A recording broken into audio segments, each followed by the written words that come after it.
आज हम सुनेंगे कोटि रुद्र संहिता। 12 ज्योतिर्लिंगों को तथा उनके उपलिंगों का वर्णन एवं उनके दर्शन पूजन की महिमा। यो धत्ते निजमाय वैव भुवनाकारं विकारो जिच्छतो यस्याहुं करुणा कटाक्षविभवो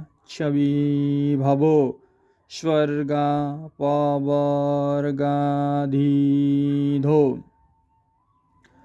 प्रत्यगबोध सुखादयं हृदि सदा पश्यन्ति य योगिनः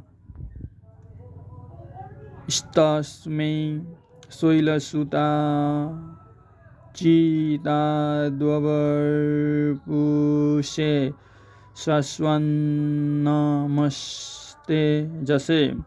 जो निर्विकार होते हुए भी अपनी माया से ही विराट विश्व का आकार धारण कर लेते हैं।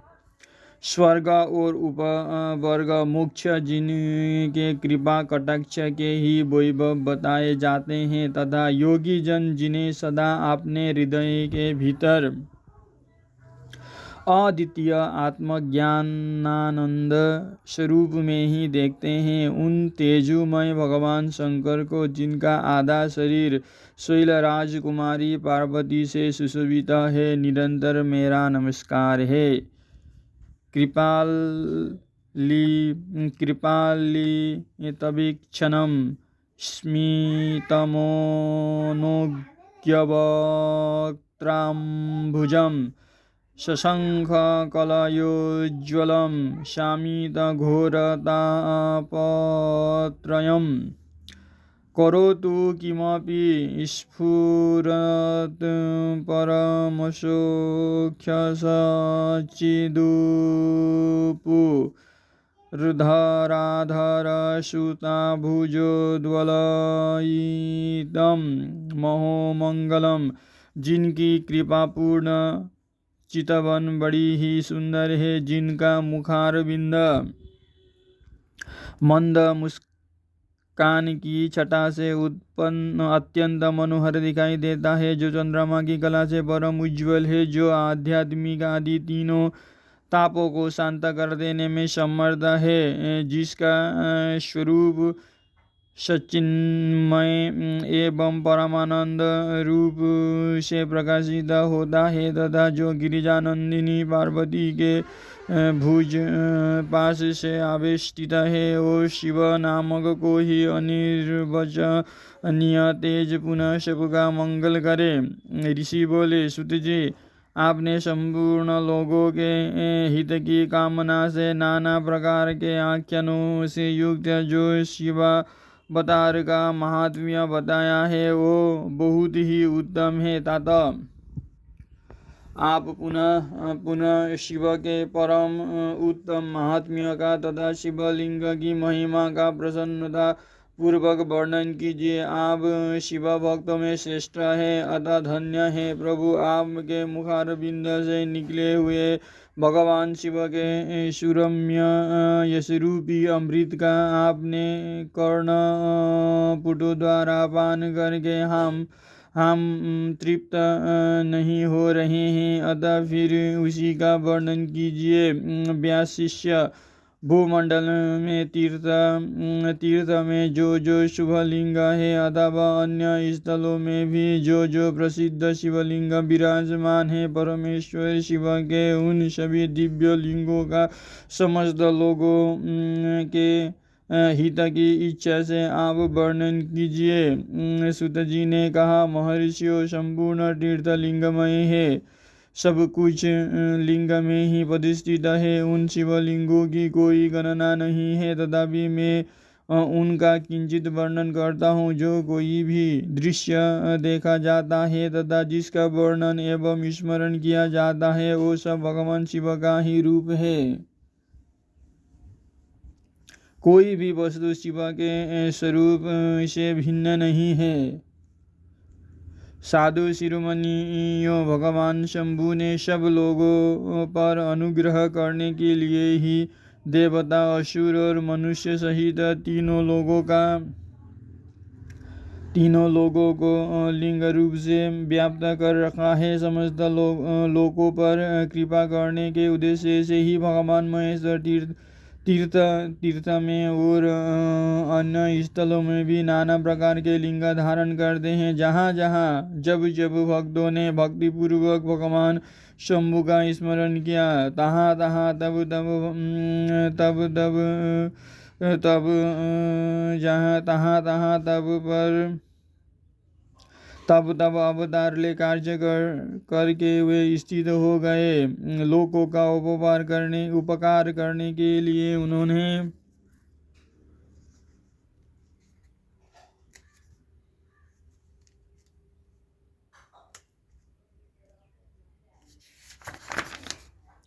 उन्होंने स्वयं अपने स्वरूपभूत लिंग की कल्पना की। उस लिंग की पूजा करके शिवभक्त पुरुष अवश्य सिद्धि प्राप्त कर लेता है। ब्राह्मणों, भूमंडल में जो लिंग है उनकी गणना नहीं हो सकता, तथापि मैं प्रधान शिवलिंगों का परिचय देता हूँ। मुनिश्रेष्ठ शौनक, इस भूतल पर जो मुख्य ज्योतिर्लिंग है उनका आज मैं वर्णन करता हूँ। उनका नाम सुनने मात्र से पाप दूर हो जाता है। सौराष्ट्र में सोमनाथ, श्री शैल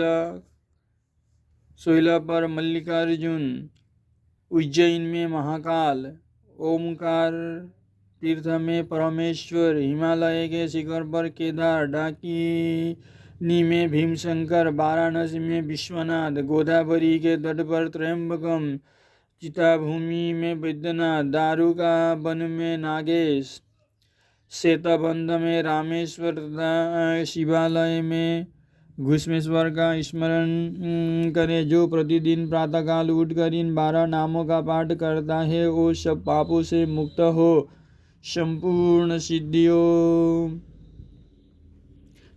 को फल प्राप्त कर लेता है। मुनीश्वरों, जिस मनोरथ को पाने की इच्छा रखकर श्रेष्ठ मनुष्य इस 12 नामों का पाठ करेंगे, वे इस लोक और परलोक में उस मनोरथ की अवश्य प्राप्त करेंगे। जो शुद्ध अंतकरण वाले पुरुष निष्काम भाव से इन नामों का पाठ करेंगे, उन्हें कभी माता के गर्भ में निवास नहीं करना पड़ेगा। इन सब के पूजन मात्र से ही यह लोक में समस्त वर्णों के लोगों के दुखों का नाश हो जाता है और परलोक में उन्हें अवश्य मोक्ष प्राप्त होता है। इन 12 ज्योतिर्लिंगों का नैवेद्य यत्नपूर्वक ग्रहण खाना चाहिए। ऐसा करने वाले पुरुष के सारे पाप उसी क्षण जल कर भस्म हो जाते हैं। यह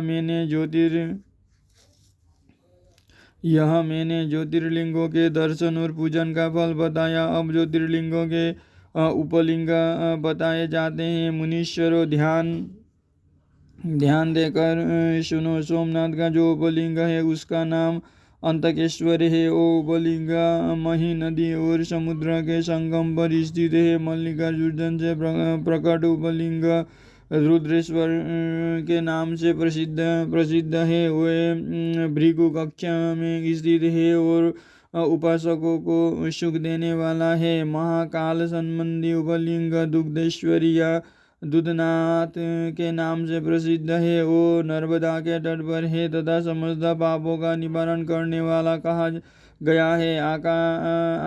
ओम कारेश्वर संबंधी उपलिंग कर्दमेश्वर के नाम से प्रसिद्ध है। वो बिंदु सरोवर के तट पर है और उपासकों को संपूर्ण मनोवांछित फल प्रदान करता है।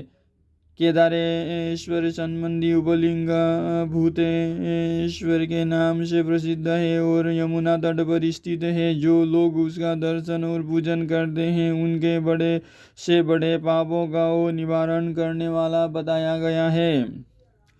भीम शंकर संबंधी उपलिंग भीमेश्वर के नाम से प्रसिद्ध है। वे भी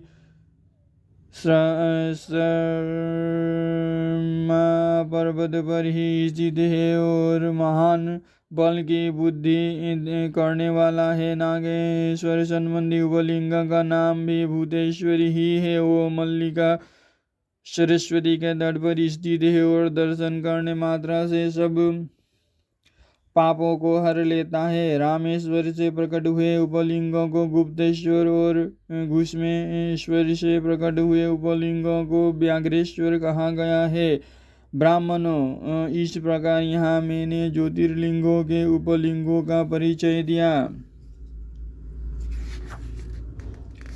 ये दर्शन मात्र से पापहारी तथा संपूर्ण अभिष्ट के दाता होते हैं। मुनिवरों, ये मुख्यता को प्राप्त हुए प्रधान शिवलिंग बताए गए। अब अन्य प्रमुख शिवलिंगों का वर्णन सुनो।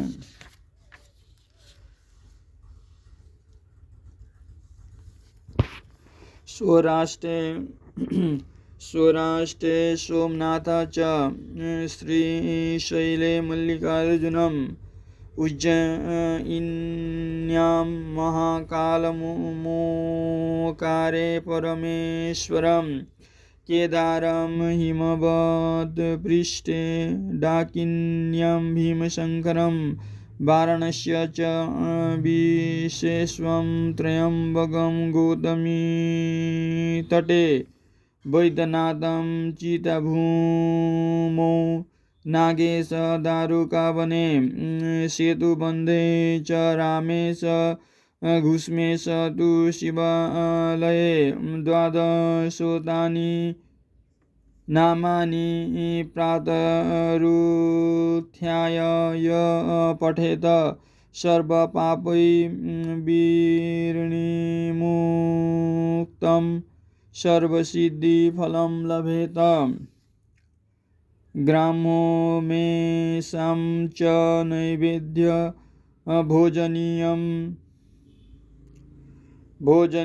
प्रयत्नतं तत्कर्तुं सर्वपापानि भस्मसाध्यान्ति मे क्षणात्।